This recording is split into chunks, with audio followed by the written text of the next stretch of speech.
하정훈 변호사님, 31살, 무려 31살 연하와의 아내 이혼 소송 얘기예요. 예, 그러니까 이제 한국 남성이 현재 62세인데 예. 31살 연하인 이 31세 연하여서 31세인 캄보디아 출신 아내하고 결혼을 해서 처음에는 잘 살았던 것 같습니다. 아이도 낳고 아들도 낳고 그러면서 잘 살았었는데 최근 들어서 이 여성이 이혼 소송을 제기를 한 거죠. 예. 이 여성은 남편 때문에 이혼을 하게 됐다. 남편은 나는 잘못이 없다. 이렇게 부딪혔는데 재판부에서 판단을 하기로는 남편이 혼인 파탄에 책임이 있다라고 예. 해서 이 여성한테 남편이 위자료로 1,000만 원을 지급하고 예. 아이도 이 부인이 여성이 양육하는 걸로 해서 아이가 성인이 될 때까지 양육비도 남편이 지급해라. 그렇게 예. 판결이 나왔습니다. 그러니까 완전히 아내 손을 들어준 건데 그럼 김성수 변호사님, 남편이 도대체 이 연하 아내에게 어떤 짓을 했던 거예요? 그동안? 예, 지금 이게 법원에서 일단은 판결이 난 사실관계에 근거해서 말씀을 드리자면 예. 아직은 뭐 좀 다툼이 있을 수가 있는데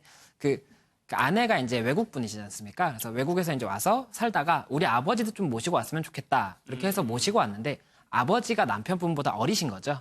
예, 그래서 그렇게 됐고 이제 아버지가 뭐 너무 게으르다. 맨날 이러면서 이렇게 남편이 오히려 아버지를 좀 이렇게 뭐 굉장히 좀 안 좋게 대하고 예. 그런 상황에서 아버지가 배가 아프다고 하는데도 야 좋은데 왜 아프냐 뭐 이런 식으로 얘기하면서 병원을 못 가게 하고 그래서 그 결과에 급성 충수염까지 걸려서 수술을 하니까 예. 또 수술비 갚아라 이런 식으로 계속 안 좋게 대했다는 거죠. 그리고 이제 아내분이 청소일을 해서 돈을 벌어오면 그거를 다 가질 수 있게 해주는 게 아니라 거기서 20-30만 원만 주고 본인이 나머지는 생활비로 쓰고 뭐 이렇게 하면서 계속 확대를 했고 타지에 있어서 굉장히 슬픈데 그거에 대해서 배려를 하지 않고 뭐 굉장히 좀 정신적으로 힘들게 했기 때문에 위자료를 줘야 된다. 이렇게 판단이 지금 난 것으로 보입니다. 예. 그러니까 캄보디아 여성을 아내로 맞았다. 조금 뭐라 그럴까 좀 무시하는 감정이 좀 깔려 있는 것 같기도 해요. 아무래도 그런 것들이 그 행동으로 표출돼서 이런 이제 가정폭력, 가정학대로 이어진 거죠. 근데 이제 캄보디아 출신이긴 하지만 결혼 생활을 8년 이어가면서 2015년에 이미 한국 국적을 취득해가지고 정북 한국인이 된 것이고 예.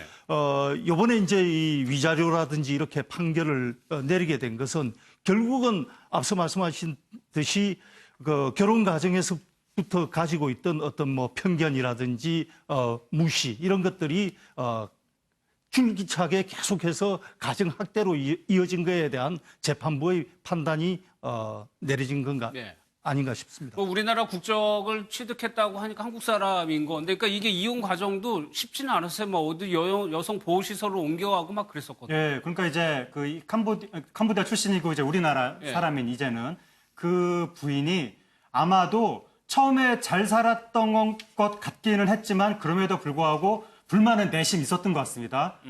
지금 방금까지 얘기가 나왔던 대로 남편이 알게 모르게 무시를 많이 했던 것 같고 그리고 부인이 집에서 살림만 한 게 아니라 밖에 나가서 청소 일을 했는데 예. 그 월급도 그 부인이 받아가지고 오면 남편이 다 가져가고 부인한테는 뭐 20-30만 원 용돈 정도만 주고 이러면서 뭐 부인을 윽박지르고 이런 식의 행태에 대해서 알게 모르게 이제 불만이 있던 터에 캄보디아에서 그 친정 아버지를 모셔왔는데 그 아버지를 완전히 무시하고 그 아버지한테 약간의 그 물리적 접촉도 있고 그래서 친정 아버지가 견디다 못해서 모욕감을 견디다 못해서 결국 고국으로 돌아가는 이런 일까지 겪다 보니까 예. 이제 이 부인 입장에서는 오만정이 떨어진 거죠. 원래도 나를 무시해서 약간 불만이 있었는데 내 친정 아버지까지 그런 식으로 무시를 하다 보니까 극단적으로 이제 불만이 폭발을 해가지고 그때부터 일종의 부인 파업을 한 것 같습니다. 그러니까 집에서 대화도 거부하고 밖에 일하러 나가서 집에 들어오는 귀가 시간도 굉장히 늦게 들어오고 이런 식으로 이제 비협조적으로 하다 보니까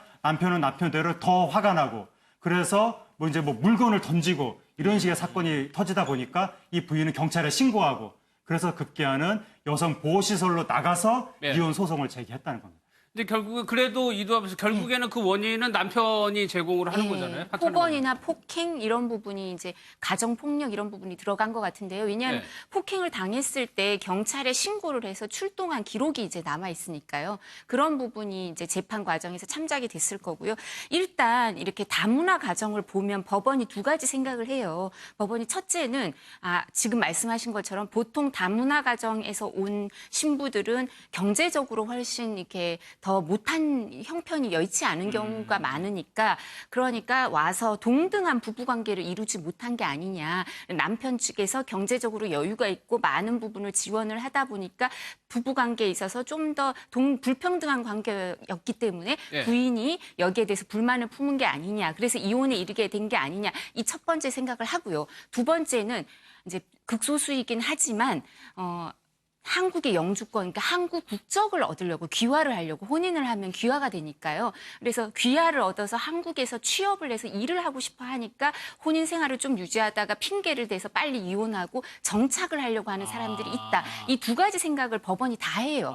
그래서 이 이혼을 할 때 이제 부인이 이혼 신청을 했거든요. 네. 그리고 아이도 자기가 기르도록 해달라고 소송을 제기했는데 그러면 원래는 혼인의 파탄의 원인이 되는 거 제공한 사람은 이혼 신청을 요새 또 아직은 잘 안 받아들여져요. 네. 그러니까 이 부분 인정을 해준 걸 보면 1심에서라도 이게 남편 쪽에 혼인 바탕 책임이 좀 더 있구나라는 거를 지금은 하여튼 일단 인정할 수 있는 것 같습니다. 그러니까 위장 결혼하는 추세도 네, 있기 있기 때문에 때문에, 어떻게 보면 더 꼼꼼하게 봤을 수도 네, 있는 법원이 거네요. 꼼꼼하게 봐요. 이제 이게 누가 더 그러니까 사실 위자료가 뭐 1,000만 원이 많다면 많지만 네. 위자료 1,000만 원에 양육비밖에 없잖아요. 뭐 재산 분할도 없고 재산도 뭐 많지 않아서 그런 걸 수도 있지만 그러니까 부인이 아마 그렇다 하더라도 이혼을 시켜달라고 했나 봐요. 이혼을 꼭 하고 예. 싶다고. 알겠습니다.